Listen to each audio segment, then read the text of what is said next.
Sa bawat sulok ng Pilipinas, may mga kwento ng mga nilalang na nagtatago sa dilim. Mga nilalang na kinatatakutan ng marami. Isa sa pinakamakapangyarihan at nakakatakot ay ang aswang.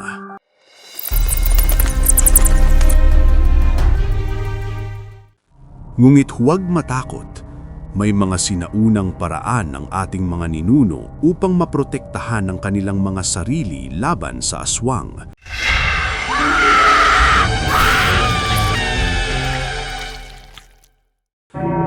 Ang aswang ay isang nilalang na kayang magbago ng anyo. Sa araw, parang normal na tao lamang sila, ngulit sa gabi, nagiging mabagsik at mapanganib. Sila ay naaakit sa amoy ng mga hindi pa ipinapanganak na bata at mga may sakit. Paano nga ba natin mapoprotektahan ang ating mga sarili? Nasa mga ritual at mga pampatanggal ng sumpa ang sagot. Una, ang asin. Kinamumuhian ng aswang ang asin, kaya't pagkalat ng asin sa paligid ng bahay ay isang paraan ng proteksyon. Pangalawa, ang bawang. Madalas itong isinusabit sa mga bintana at pintuan upang itaboy ang aswang. At syempre, ang mga relihiyosong simbolo tulad ng krus at rosaryo ay malakas na pananggalang para sa mga Kristiyano. May mga tunog din na nakakatakot sa aswang.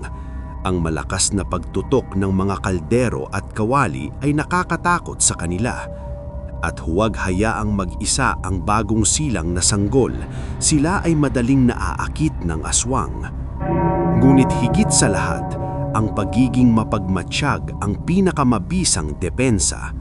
Mag-ingat sa paligid, pakinggan ang iyong pakiramdam at huwag maliitin ang kapangyarihan ng paniniwala.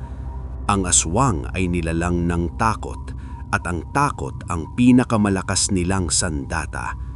Sa pag-alam natin sa mga ritual at pampatanggal ng sumpa ng ating mga ninuno, mapoprotektahan natin ang ating mga sarili at ang ating mga mahal sa buhay.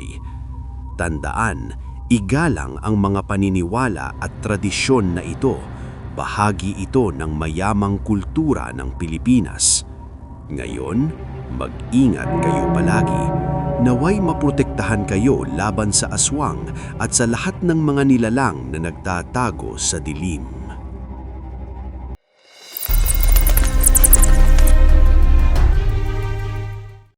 Gusto mo bang malaman pa ang tungkol sa aswang at iba pang mga nilalang sa mitolohiya ng Pilipinas?